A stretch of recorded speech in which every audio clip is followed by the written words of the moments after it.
Hello everyone. So, how's it? How's going on?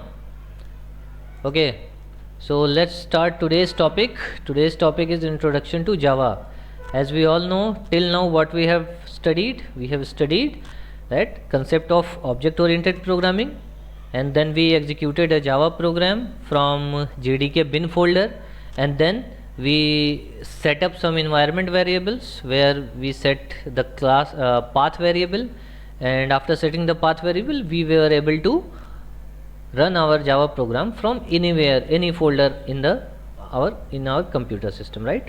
So now we will learn what Java is. We'll have a introduction with Java कि भैया Java है क्या, इसको हम समझते हैं पहले Java के फीचर्स क्या हैं, ताकि जो है हम इसको अच्छे से समझ पाएँ, है ना। प्रोग्राम बनाने से पहले समझना ज़रूरी है कि किस लैंग्वेज को हम पढ़ रहे हैं और क्यों पढ़ रहे हैं, ठीक है। So let's begin with this topic, introduction to Java. Okay, या so history of Java. Java आई कहाँ से? It was created by James Gosling and Patrick Norton. They initiated the Java language project in 1991, and it was just started for set-top boxes. Okay, and very tiny program, very small programs were developed for set-top boxes, and then initially its name was Oak, right? Oak tree. He was fond of oak tree, so he gave the name to this language as Oak. Okay, and then he decided that this Oak is not a suitable name for this particular programming language. So James Gosling was fond of coffee, and coffee was famous from Java island, so he gave this name to Java. Okay, so based on C++ and C programming style, he implemented the Java, and it was initially publicly implemented and available by Sun Microsystem in 1995, Java 1.0. Okay, what are advantages of Java? It's simple, it's secure, portable, object oriented, multi-threaded, architecture neutral, interpreted, high performance, distributed and dynamic. Okay, let's see one by one what are these features. Java was designed to be easy for professional programmer, because if you going to work on this, and if you are get acquainted with Java programming language, you will find that Java is very easy to implement, right? So it's just about, if you understand how the logics are written, how the syntaxes are written in Java, and if you are familiar with C and C++, either of these languages, you will find very easy to work with Java. Secure means Java is compatible with web browser, so you can safely download Java applets. Java applets is a separate concept that we will learn later on. So Java applets are having inbuilt security of Java, so Java applications are secure, and Java achieves this protection by confining a Java program to the Java execution environment that do not allow its access to other parts of the computer. Okay, so only browser can access and the contents of that particular Java applet, and only those content that is desired for the users. Portable, there is a concept of bytecode in Java. Bytecode are something that is intermediate code, and this bytecode makes Java portable. That means it can be executed on any platform like C and C++. They are platform dependent language, but this portability due to this bytecode, remember the portability is available in Java due to bytecode. And what is bytecode? Bytecode is intermediate representation of Java code that actually gets executed when you execute a Java program, right? So bytecode makes portable to the Java. Okay, if somebody asks you how is Java portable, you just answer that Java is portable due to bytecode. Okay, object oriented, as we all know, this is the biggest feature of Java, that is object oriented means it is fully object oriented. You have to create objects, you have to create classes, that we will learn by implementing class in an object. So as of now, Java is pure object oriented language. Okay, multi-threaded, it supports the concept of multi-threaded programming. If you are familiar to operating system, you will get to know that there are multi-processing system and multitasking system. So Java provides inbuilt multiprocessing and multitasking with help of threads, and those threads are synchronized in each other. That is how Java becomes a multi-threaded programming language.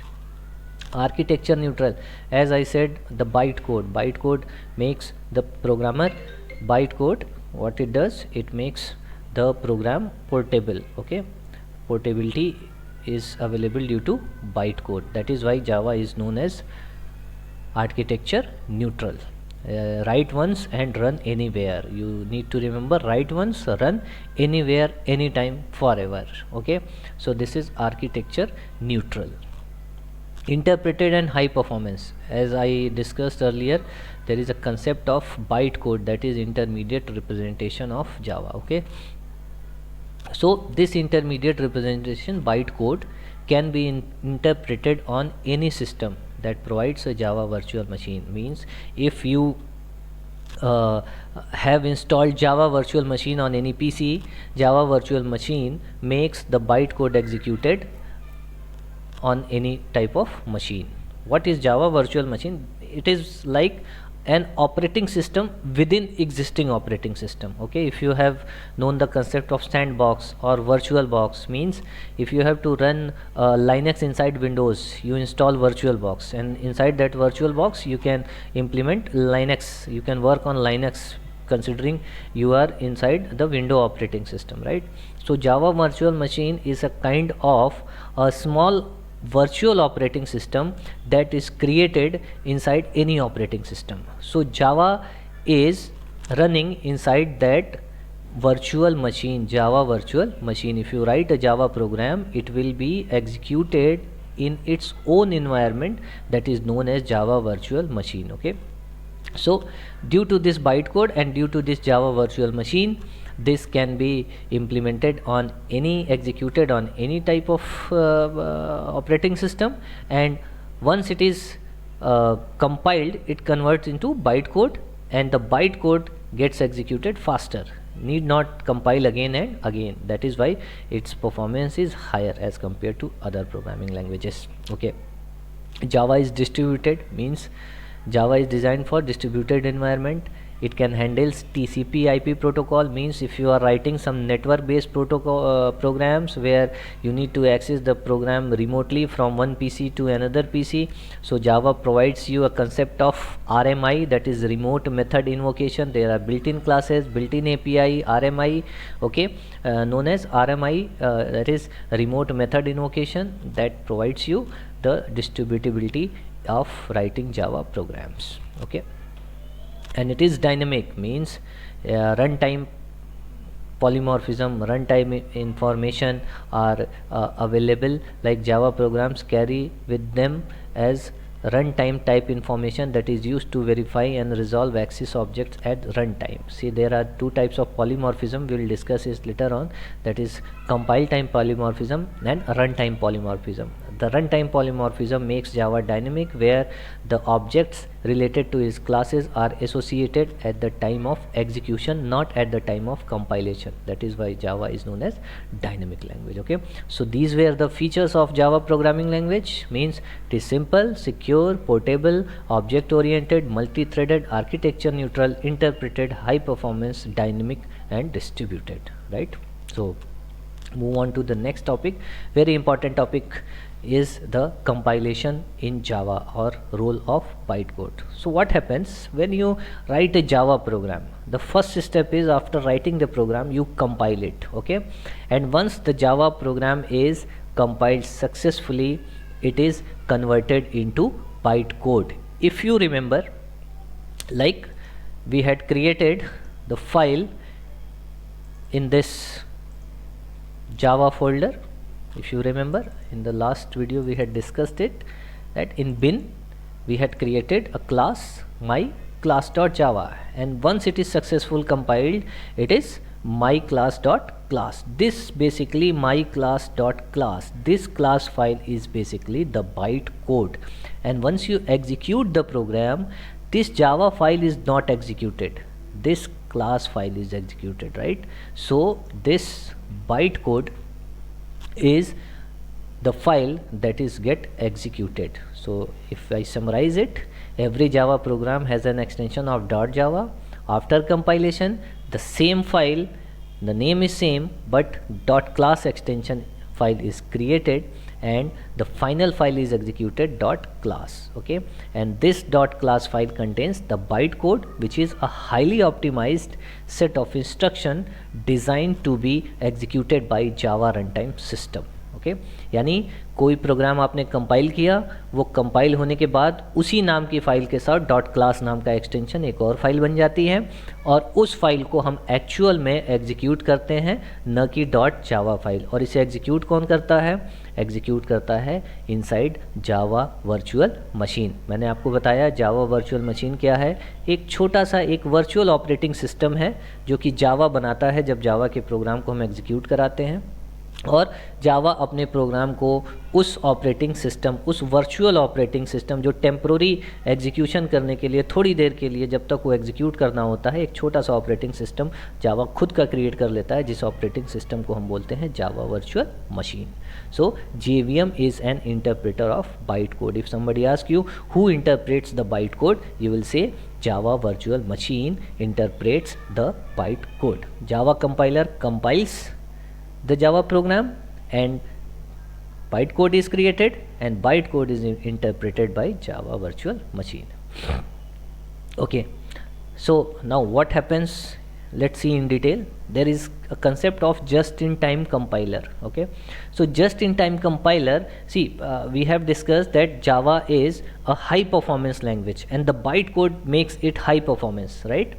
So how it is converted to high-performance language? So that is just-in-time compilation. Just-in-time compiler is the part of Java virtual machine which comes into picture after the bytecode creation. Okay, होता क्या है? JIT executes the bytecode into executable code on a piece-by-piece demand basis. It is important to understand that it is not possible to compile entire Java program into executable code all at once because Java performs various runtime checks that can be done only at the runtime. Means बहुत सारे packages, बहुत सारे APIs, बहुत सारे उनको codes को जावा में incorporate किया जाता है रन कराते समय। तो एक छोटा सा प्रोग्राम भी अगर उसको फुली एग्जीक्यूट कराएगा जावा JVM, तो वो क्या होगा? बहुत हैवी वेट प्रोसेस हो जाएगा, तो परफॉर्मेंस स्लो हो जाएगी। इसीलिए JVM के अंदर एक कंपाइलर होता है जिसका नाम है जस्ट इन टाइम कंपाइलर। वो जावा के प्रोग्राम के जिस हिस्से की जब जिस मूवमेंट पर ज़रूरत होती है, उस मूवमेंट को वो उस पर्टिकुलर सेक्शन को एग्जीक्यूट कराता है, न कि पूरे जावा प्रोग्राम को। Okay, so the whole process is that a Java program is compiled and converted into bytecode, which is then converted into machine specific code. That machine specific code is known as native code with the help of JIT compiler, which is in executable code, and that is executed on the native machine.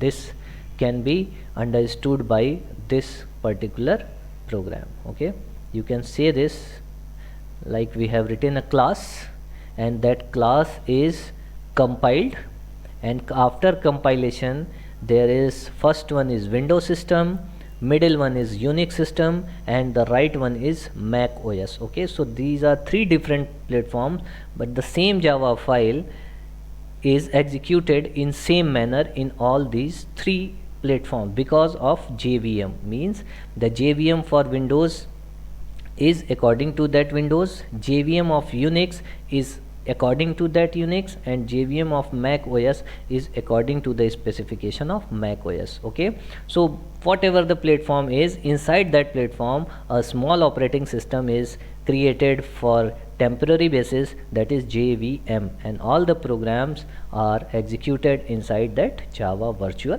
machine. Okay, that is why Java is platform independent. So we can summarize the whole process. A Java compiler, Java C, is a computer program that translates Java code into a Java bytecode. Okay, and the output from a Java compiler comes in the form of Java class file with class extension that we have already discussed. The file name must be the same as the class name. When javac compiles the source file defined in the .java file, it generates bytecode, okay, and once the bytecode is generated, it can be run on any platform using Java interpreter, right? And it interprets the bytecode and convert into machine specific binary code, and then JVM runs the binary code on the host machine. Okay, dot जावा बनी, dot जावा से dot class file हो गई. Dot class file basically byte code है जो कि किसी भी system पे रन कराया जा सकता है. Okay, diagrammatically you can understand it. Text editor कोई भी एडिटर जिस पे हम जावा का प्रोग्राम लिख रहे हैं. फाइल नेम डॉट जावा, जावा कंपाइलेशन हुआ, बाइट कोड बना डॉट क्लास फाइल, फिर जावा इंटरप्रेटर के पास आया जहाँ पे जस्ट इन टाइम कंपाइलर होता है JVM के अंदर, और फिर वो JVM ऑपरेटिंग सिस्टम से बात करके एक्चुअल आउटपुट हमें प्रोवाइड कर देता है. Okay, and what is Java interpreter? Java interpreter translates the bytecode into the code that can be understood by the operating system. कि भैया हमारा जावा वर्चुअल मशीन है, Java virtual machine residing operating system की भाषा को समझता है और हमारे कोड को उस भाषा में कन्वर्ट कर देता है जो कि वो पर्टिकुलर ऑपरेटिंग सिस्टम जिसके अंदर जावा का प्रोग्राम रन कर रहा है वो एग्जीक्यूट कराता है. मीन्स एक ट्रांसलेटर का काम किया. JVM ने क्या काम किया? एक ट्रांसलेटर का काम कर दिया कि भैया विंडो ऑपरेटिंग सिस्टम है, राइट, और विंडो ऑपरेटिंग सिस्टम पे अगर जावा का प्रोग्राम रन कराना है तो वो प्रोग्राम आएगा JVM में, और वो JVM विंडो ऑपरेटिंग सिस्टम से बात करेगा कि भाई तुम कौन सा लैंग्वेज समझते हो. तो विंडोज़ बोलेगा मैं ये लैंग्वेज समझता हूँ. ओके, तो हम जावा के वो JVM क्या करता है, उस बाइट कोड को उस लैंग्वेज में कन्वर्ट कर देता है जिस लैंग्वेज में स्पेसिफिक वो विंडो ऑपरेटिंग समझता है. सेम प्रोग्राम यूनिक्स में गया तो JVM ने यूनिक्स से बात की कि भैया तुम क्या लैंग्वेज समझते हो,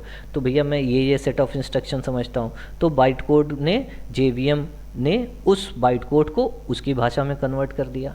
इसी तरह मैक OS है, तो किसी भी प्लेटफॉर्म पे जावा को रन कराना है, जावा वर्चुअल मशीन हमारे पास है, कोई चिंता की बात नहीं है. वो हर प्रोग्राम को किसी भी ऑपरेटिंग सिस्टम पे वो रन करा देगा. So that is the magic of Java virtual machine and byte code. Okay, very good. चलिए, तो अब अभी इस लेक्चर को यहाँ पर ख़त्म करते हैं. That is introduction of Java. Will meet on the next lecture where we will start the programming terminologies of Java. We will learn some basics terminologies of Java और उसके बाद धीरे धीरे प्रोग्राम बनाना शुरू करेंगे, और जितने भी concepts हैं we will learn them according to the programs and according to the scenarios that we see one by one. Okay, so till then we'll see you soon. Happy coding, happy learning.